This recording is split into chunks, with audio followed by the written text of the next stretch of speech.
ଜଣ ସାଙ୍ଗ କଥାବାର୍ତ୍ତା ହେଲେ ଆଉ କହିଲେ ଚାଲ ଆଜି ଆମେ ଯିବା ନୂଆ ବର୍ଷକୁ ଫିଷ୍ଟ କରିବା ଆଉ କହିଲେ ହଉ ଆଉ ତାପରେ ସେ ଜଣେ କହିଲା ମୁଁ ମୋ ସ୍ତ୍ରୀକି ପଚାରିକି ଆସେ ଆଉ କହିଲା ସେ କ'ଣ ଖାଇବ ଆଉ ସମସ୍ତେ କୁହାଗଲା କ'ଣ କିଏ କ'ଣ ଖାଇବ ଆଉ ସେ ପଚାରିକି ଆଇଲା ଆଉ କହିଲା ମୋ ସ୍ତ୍ରୀ କହୁଛି ମଟନ୍ ଆଉ ଚିକେନ୍ ମଟନ୍ ଚିକେନ୍ ଆଉ ହେଲେ ମୁଁ ଯିବି ଆଉ ଜଣେ କହିଲା ତାର କହିଲା ଚିକେନ୍ ଆଉ ମଟନ୍ ଆଜି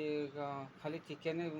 ହେଲେ ବି ଯିବି ଆଉ ଜଣକୁ ପଚାରିଲା କହିଲା ଇଲିଶି ମାଛ ଆଉ ଚିଙ୍ଗୁଡ଼ି ହେଲେ ଯିବି ଆଉ ଜଣକୁ ପଚାରିଲା କହିଲା ଶୁଖୁଆ ହେଲେ ଯିବି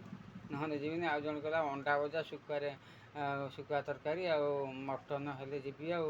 ଭାଇ ଫେର କ'ଣ କରିବ ବଡ଼ ଅସୁବିଧା ହେଲା ଆଉ ସିଏ କହିଲା ସେ ମୋ ସ୍ତ୍ରୀ ଏଇଆ କହୁଛି ହେଲେ ଯିବି ନହେଲେ ଆଉ ମୁଁ ଯିବିନି ଆଉ ପଇସା ଦେବିନି ଆଉ ସବୁ ଏଇଠି କ'ଣ ଜଣଙ୍କ ପରେ ଜଣେ କଲେ ମୋ ସ୍ତ୍ରୀ କହୁଛନ୍ତି ଏଇଆ ହେଲେ ଯିବୁନି ପଇସା ଦେବୁନୁ ଆଉ କି ଆମେ ଯିବୁନୁ ତାପରେ କହିଲେ କ'ଣ କରିବା କହିଲେ ସମସ୍ତଙ୍କୁ ଡାକ ଆଉ ସମସ୍ତଙ୍କୁ ଡାକିକି ଆଣିଲେ ଆଉ କହିଲେ ତ ସମସ୍ତେ ଅଲଗା ଅଲଗା କହୁଛ ଆଉ କେମିତି କ'ଣ ଫିଷ୍ଟ କରିବା କହିଲା ଜଣେ କହିଲା ନହେଲେ ଚାଲନା ଆମେ କ'ଣ କରିବା ଏଇନା ସବୁ ପ୍ରକାର ଆଣିକି କରିବା ଆଉ ମଟନ୍ ଚିକେନ୍ ଚିଙ୍ଗୁଡ଼ି ଶୁଖୁଆ ଆଉ ଇଲିଶି ମାଛ ସବୁ ଆଉ ସବୁଗୁଡ଼ା ତ ହେଇପାରିବନି କହିଲେ ନା ସବୁଗୁଡ଼ା ତ ଆରେଞ୍ଜ ହେଇପାରିବନି କମ୍ ସମୟ ଭିତରେ କ'ଣ ହେଇପାରିବ ଲାଷ୍ଟକୁ କ'ଣ କହିଲେ ଆଉ କ'ଣ କରିବା ଆଉ କରିବାନି ଆଉ ତାପରେ ଜଣେ ଭାରି କହିଲା ତାଙ୍କ ଭିତରେ ଜଣେ ସ୍ତ୍ରୀ ଲୋକ ଭିତରେ ଜଣେ କହିଲା